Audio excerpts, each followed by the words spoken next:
I'm not sure if this heat shield technically exists anymore. Oh.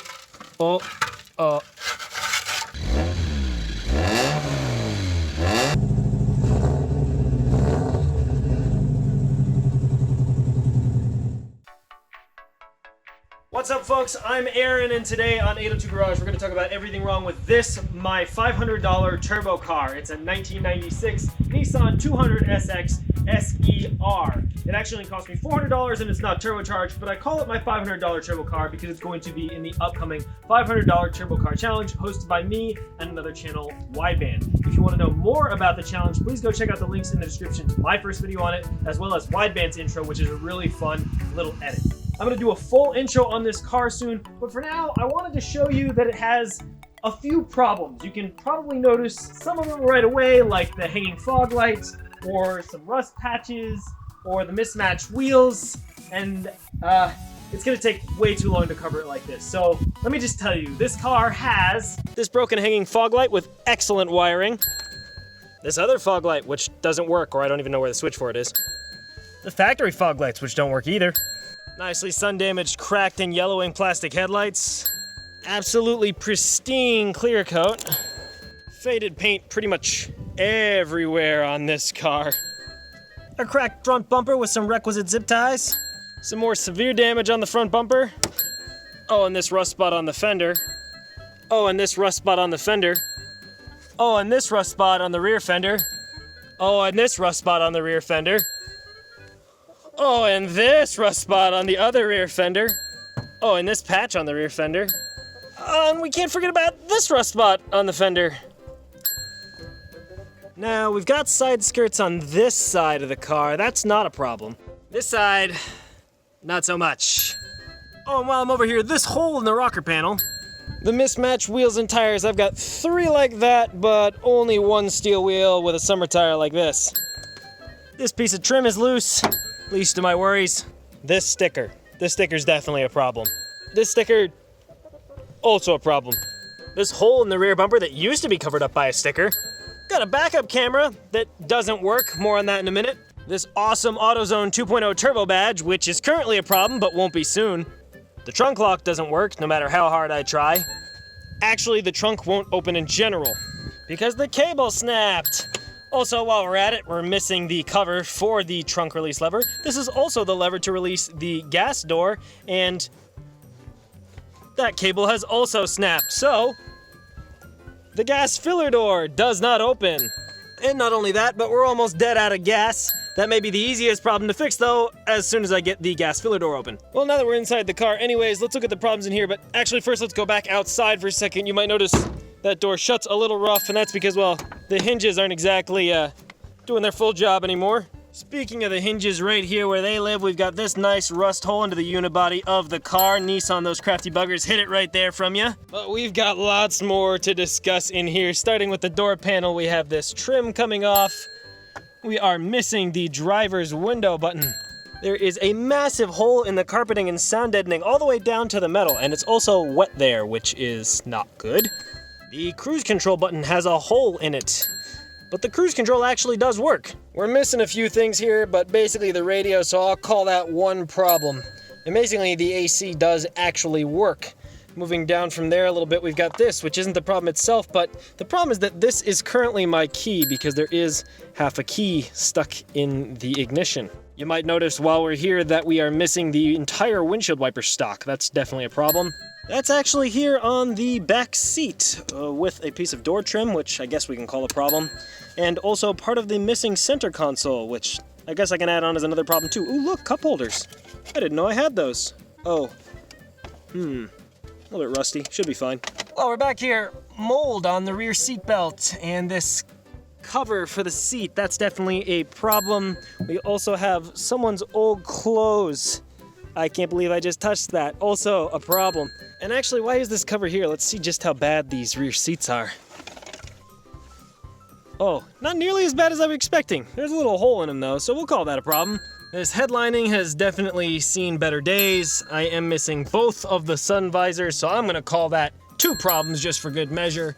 And the sunroof, I believe, is missing a cover right here, which is kind of a problem. Amazingly, the sunroof itself works and seals just fine. But I did just notice that the cover for the light on the interior is definitely cracked, so that's a problem. You might be thinking we're done inside, but oh no, if you see that, you'll notice that this window is not exactly, doing what it's supposed to. So that broken window regulator is a problem, and also, well, I don't know if is this a problem? Problem solved. Moving over just a bit though, we are missing the entire glove box assembly. That's a problem. Who knows, maybe some of this stuff is in the trunk, except I can't get in the trunk. There's also this wire, which leads, I believe, up here and over to this, which also goes to nothing, but I think it may have been related to this, the rear view mirror, which someone installed, and that is supposed to be paired with the backup camera. But this obviously is not mounted and does not work. We're gonna call this one big problem. Also the fact that the car doesn't have a rear view mirror in general, that's a problem. Speaking of things that involve safety, the emergency brake does not work. The cables are completely locked up. The car also did have some sweet LEDs, but I don't think those are working anymore.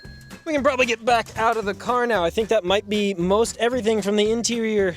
The driver's seat actually looks okay underneath this really torn up cover. But now that I'm getting out and notice that rust spot again, oh yeah, there's another one to match over here on the other side. Oops. And while we're looking at terrible rust, why don't we take a look underneath the car? Real quick before I shut this door's hinges are even worse than the driver's side.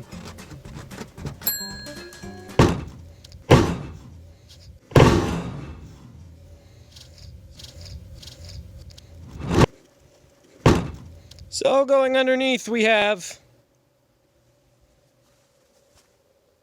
That's a problem. This huge hole in the rear passenger floorboard. Weight reduction, you know what I'm saying? This exhaust definitely looks minty fresh. I'm not sure if this heat shield technically exists anymore.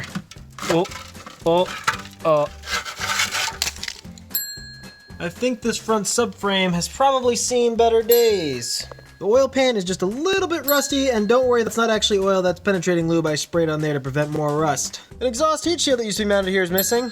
There's a plastic cover for that side of the engine bay, but not this one. The transmission pan has a tiny bit of surface rust. Front lower core support is just missing a little paint, no biggie. Well, these sway bar bushings only look a little bit past it. Something tells me this tie rod end has seen better days.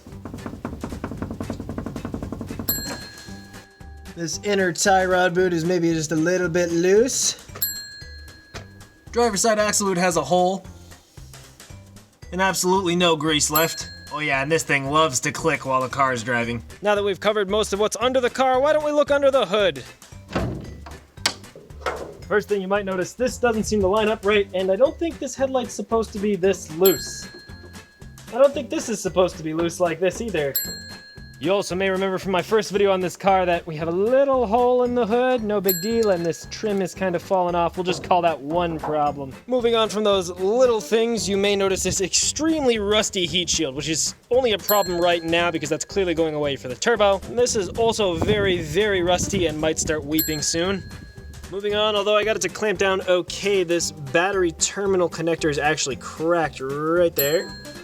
But moving back, also clearly there is a leak from the valve cover gasket on this engine. Looks good. Speaking of oil, who knows when the last time this thing had a change was, and it has been sitting for a few years now since I bought it, so the oil, that's a problem. Came here to show you how disgusting the brake fluid is, and it is, but also you can't even see any in the reservoir. We got this piece right here that randomly came off the car. I found it in the driveway, and that actually comes from the alternator back down there. Did I forget to mention this car's an automatic? That's a problem. All the lights and blinkers on this car other than the fog lights work except for one, which is this high beam. Surprisingly, other than that, there being lots of rust and corrosion and needing some fluids changed, there aren't that many problems in the engine bay, but I did just notice this one. There is definitely a power steering reservoir leak, and actually that makes sense because the power steering on this car doesn't seem to work. And now that I look at that belt, that reminds me.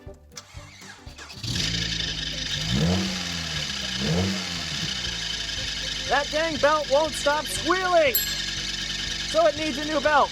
Actually, it needs both of the accessory belts, so that's two problems. Basically though, I think that's it under there. And finally, this won't be a problem soon because turbo and race car, but this car definitely has an exhaust leak.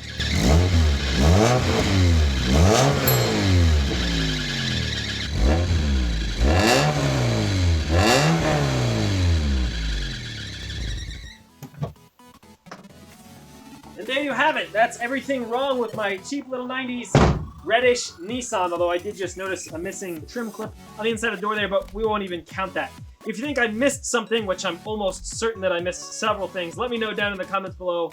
I always love talking to y'all. I'm going to end it here because, as you can see, a storm is rolling in, which hopefully isn't a bad omen for this project, but with all the issues it has, you can see why it's the perfect candidate to throw a turbo on as cheap as possible and send it down the road and see what happens.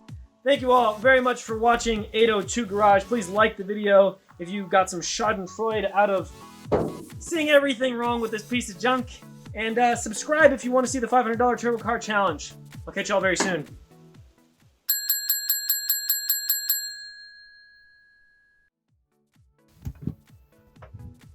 P.S.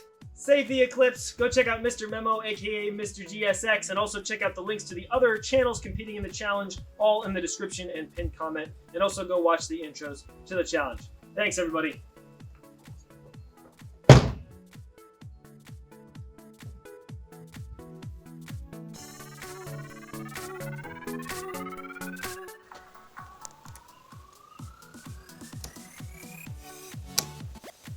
Hosted by me and another channel, Wideband. This wind is really killing me.